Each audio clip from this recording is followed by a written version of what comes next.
2017 में बेसिकली मैंने ये वेस्ट मैनेजमेंट कंपनी स्टार्ट किया था। 2020 में लॉकडाउन हो गया, हमारे जो भी काम थे वो सारे बंद हो गए थे। फिर मैंने डिसाइड किया कि अब मैं प्राइवेट सेक्टर में काम नहीं करके मैं गवर्नमेंट सेक्टर में शिफ्ट हो जाऊंगा। নতুন কিছু করার জন্য বড় চিন্তাভাবনা থাকা প্রয়োজন।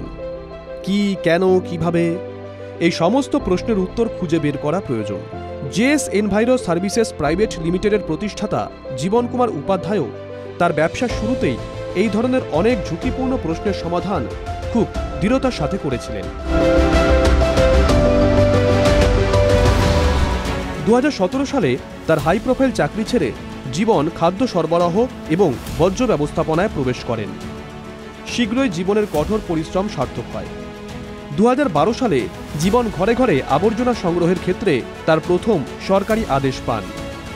এখান থেকে টাটা এস তার ব্যবসায় যোগদান শুরু করেন। এরপর জীবন আর পিছনে ফিরে তাকাননি, কারণ তিনি জানতেন যে এখন তার পালা। तो पहला प्रोजेक्ट मुझे 2022 में मिला था। पायलट प्रोजेक्ट में सिर्फ एक गाड़ी परचेस करके डाला था और 2021-22 से लेकर आज 2025 एंड तक हमने अपना ओन्ड जो है 450 टाटा एस मैंने अपना खरीद चुका हूँ और 350 गाड़ी नगर निगम गाजियाबाद का भी चला रहा हूँ। तो 800 से ज़्यादा फ्लीट में मैनेज कर रहा हूँ।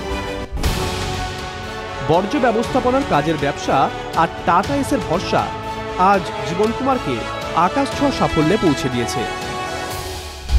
टाटा एक अपना एक ब्रांड है, तो उसमें क्या होता है, उसका कोई पार्ट्स मिलने में इश्यूज नहीं होता है। टाटा का जब हम गवर्नमेंट में क्योंकि सेक्टर में काम कर रहे हैं, जब डील गाड़ी परचेस करने के लिए जाते हैं हमें स्पेशल प्राइसिंग मिलता है। एस प्रो ईवी आ चुका है, मेरे को फ्यूल रिफिल करने का जो टाइम जा रहा था वो बचेगा। तो मैं ये अब गर्व के साथ बोल सकता हूँ अब मेरी बारी।